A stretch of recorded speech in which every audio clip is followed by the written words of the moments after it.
सुवासिनी त्रिपुर मोहिनी त्रिशूलधारिणी शक्ति स्वरूपिणी मां जय मां हे मां सिंहवाहिनी मोहितामर्दिनी दुर्विनाशिनी दुर्गा सिंहवाहिनी मोहितामर्दिनी ଆମର ସୁରଭି 2025 କ୍ଲଷ୍ଟର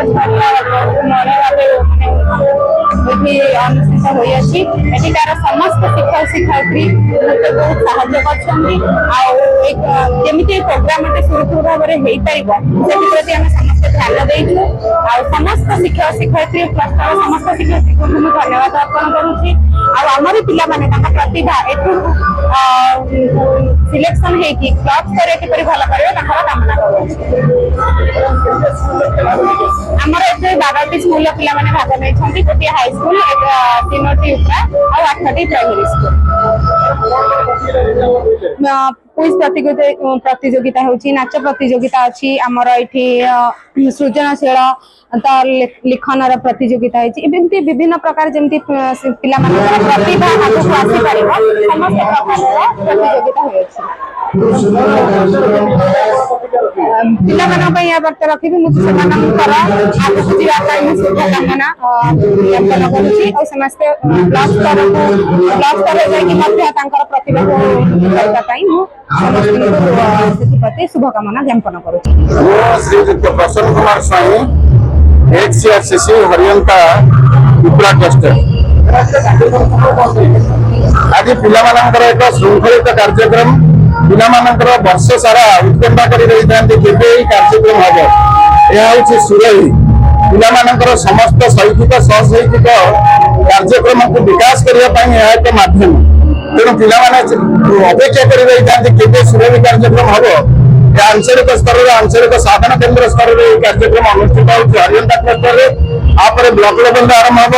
ବ୍ଲକ ଲେଭେଲରେ ଯେଉଁମାନେ ସିଲେକ୍ଟ ହେବେ ସେମାନେ ଜିଲ୍ଲା ସ୍ତରକୁ ଯିବେ ଏବଂ ଜିଲ୍ଲା ସ୍ତରରୁ ରାଜ୍ୟ ସ୍ତରରେ ଶିଶୁ ଦିବସରେ ସେମାନେ ସମ୍ମାନିତ ହେବେ।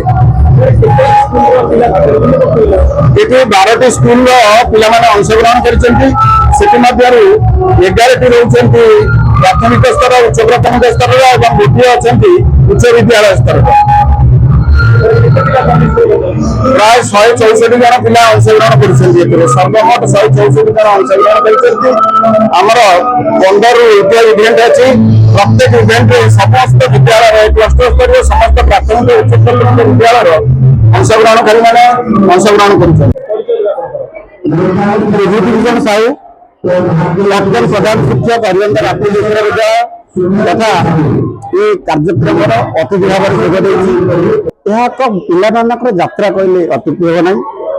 ପ୍ରତ୍ୟେକ ବର୍ଷ ବ୍ଲକ ସ୍ତରରେ, ଜିଲ୍ଲା ସ୍ତରରେ, ରାଜ୍ୟ ସ୍ତରରେ ଏ ଶିଶୁ ମହୋତ୍ସବ ସୁରଭି ଅନୁଷ୍ଠିତ ହୁଏ ଏବଂ ଏ ଆଞ୍ଚଳିକ ସ୍ତର ସାଧନ କେନ୍ଦ୍ର ସ୍ତରରେ ଯେଉଁ ପିଲାମାନେ ଉପକୃତ ହୁଅନ୍ତି ସେମାନେ ବ୍ଲକ ସ୍ତରରେ ପ୍ରତିଯୋଗିତାରେ ଭାଗ ନିଅନ୍ତି ଏବଂ ଜିଲ୍ଲା ସ୍ତରରେ ଏବଂ ପରିଶେଷରେ ଶିଶୁ ଦିବସରେ ରାଜ୍ୟ ସ୍ତରରେ ଭାଗ ନେଇ ସେମାନେ ପ୍ରତିଯୋଗିତାରେ ଅଂଶଗ୍ରହଣ କରି ଉପକୃତ ହୁଅନ୍ତି। ଏହା ଏକ ସୁନ୍ଦର ମନୋରମ କାର୍ଯ୍ୟକ୍ରମ।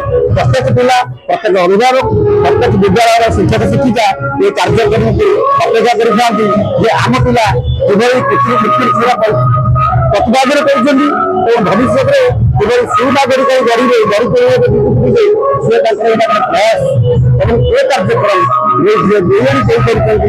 ଏହା ଏକ ସୁନ୍ଦର କାର୍ଯ୍ୟକ୍ରମ ଏବଂ ଏହାଦ୍ୱାରା ପିଲାମାନଙ୍କ ମଧ୍ୟରେ ନୃତ୍ୟ, ସଙ୍ଗୀତ, କ୍ରୀଡ଼ା, ସୃଜନଶୀଳତା ଏବଂ ସବୁଥିରେ ସେମାନେ ଅଂଶଗ୍ରହଣ କରି ତାଙ୍କର ପ୍ରତିଭାକୁ ବିକଶିତ କରନ୍ତି ଏବଂ ଏ କାର୍ଯ୍ୟକ୍ରମ ପ୍ରତ୍ୟେକ ଅନୁଷ୍ଠାନରେ ହେଉଛି ଏବଂ ଏହାପରେ ବ୍ଲକ ସ୍ତରରେ ହେବ ଏବଂ ଜିଲ୍ଲା ସ୍ତରରେ ହେବ।